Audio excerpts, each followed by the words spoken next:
Baiklah anak didik kami, kita lanjutkan pelajaran kita.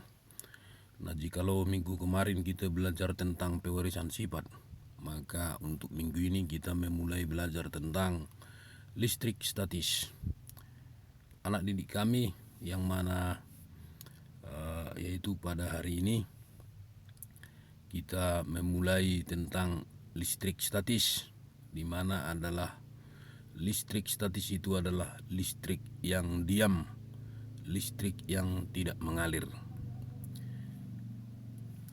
Nah, adapun kompetensi dasar kita untuk pembelajaran ini adalah mendeskripsikan muatan listrik untuk memahami gejala-gejala listrik statis serta kaitannya dalam kehidupan sehari-hari.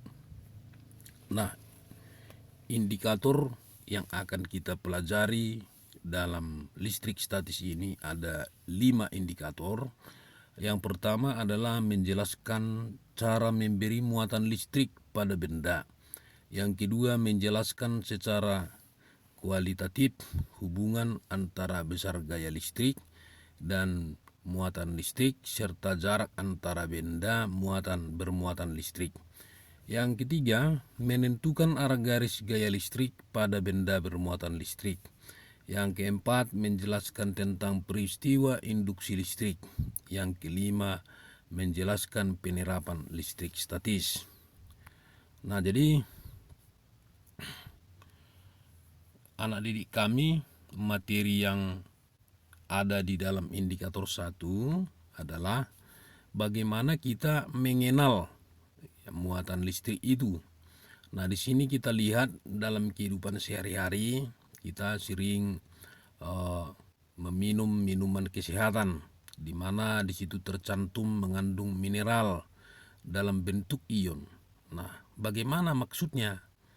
Nah, jadi menurut buku bahwa ion adalah atom atau gugus atom bermuatan listrik. Nah, jadi marilah kita amati materi ini untuk memperjelas bagaimana pemahaman tentang ion. Nah, jadi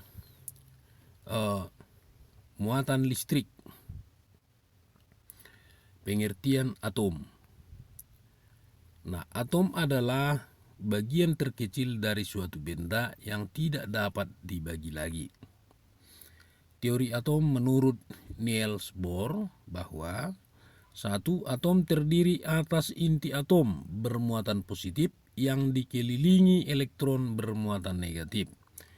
Yang kedua, elektron bergerak mengelilingi inti atom. Yang ketiga, elektron dapat berpindah dari lintasan dalam ke luar atau lintasan luar ke dalam. Nah, bagaimana dengan sejarah perkembangan atom? Di sini perlu juga kita ketahui anak didik kami bahwa tahun 1897 J.J. Thomson menemukan elektron. Menurut Ernest Rutherford, dalam atom elektron bergerak mengelilingi inti atom yang disebut proton. Pada tahun 1932, salah seorang murid Rutherford, yaitu James Chadwick, menemukan adanya partikel lain di dalam inti atom, yaitu neutron. Setelah tahun 1930-an, makin banyak partikel baru yang ditemukan, antara lain adalah neutrino, muon, dan pion. Pada tahun 1963, fisikawan Amerika Murray Gell-Mann dan George Chadwick mengatakan bahwa partikel elementer seperti proton dan neutron tersusun dari quark dengan berbagai kombinasi. Ada 4 jenis quark yang berbeda, yaitu up, down, strength, dan Fermi. Ukuran quark sendiri sekitar 1000 kali lebih kecil daripada proton, sedangkan muatan listriknya 31 atau 32 muatan proton. Susunan partikel zat padat. Anak didik kami, mari kita lihat gambar berikut ini, yaitu zat padat yang sangat rapat partikelnya, dipisahkan. Nah, maka kita lihatlah bahwa dari satu partikel kertas memiliki atom, yaitu inti atom yang terdiri dari 2 proton warna merah dan 2 neutron netral. Nah, kemudian dikelilingi oleh 2 elektron. Maka kertas ini masih di dalam dikatakan bermuatan netral. Atom ini masih dikatakan bermuatan netral. Nah, kemudian kita lihat bagaimana dengan teori atom. Anak didik kami bahwa teori atom mengatakan yang pertama, atom terdiri dari partikel-partikel antara lain. 1 proton bermuatan positif, yang kedua elektron bermuatan negatif, yang ketiga neutron bermuatan netral. Proton dan neutron membentuk inti atom yang dikelilingi oleh elektron. Elektron dalam mengelilingi atom pada tingkat energi tertentu semakin jauh dari inti energi elektron semakin kecil. Yang keempat, atom netral jika jumlah proton sama dengan jumlah elektron. Yang kelima, atom bermuatan positif jika atom kekurangan elektron. Yang keenam, atom bermuatan negatif jika atom kelebihan elektron. Nah, jadi untuk selanjutnya kita lihat di sini bahwa atom helium atau He memiliki 2 proton, 2 neutron dan dikelilingi oleh 2 elektron. Maka atom ini kita katakan masih bermuatan netral.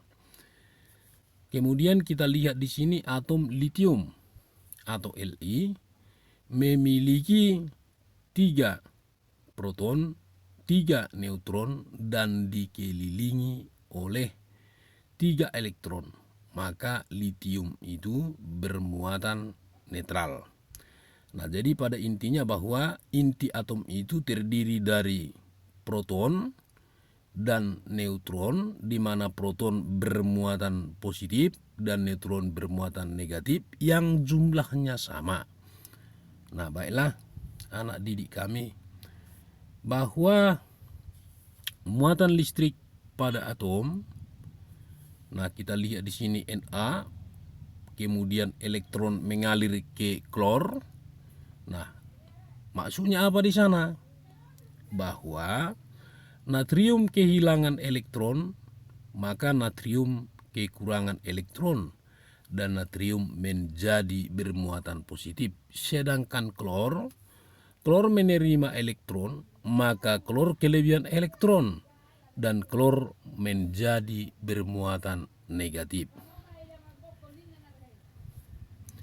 Baiklah anak didik kami, muatan listrik pada benda. Bagaimana kita memberikan atau membuat atau suatu benda itu bisa bermuatan? Maka kita ambil contoh penggaris plastik yang digosok dengan rambut dapat menarik bulu ayam. Nah, jadi sudah sering ini kita lakukan, atau penggaris plastik yang kita gosok ke rambut dapat menarik kertas. Nah, di sini kita lihat contoh cara memberi muatan listrik pada benda. Nah, penggaris plastik yang awalnya bermuatan netral, kemudian kain wol juga bermuatan netral, kemudian kain wol akan kita gosok ke penggaris plastik. Nah, setelah digosok, maka penggaris plastik akan bermuatan negatif. Ya, penggaris plastik yang digosok-gosok dengan kain wol, maka penggaris plastik akan bermuatan listrik negatif karena elektron kain wol berpindah ke penggaris plastik. Nah, anak didik kami, kita ambil lagi contoh yang kedua. Misalnya kaca yang pertama dia bermuatan netral, belum ada perlakuan apapun, kemudian kita ambil kain sutra yang juga belum bermuatan.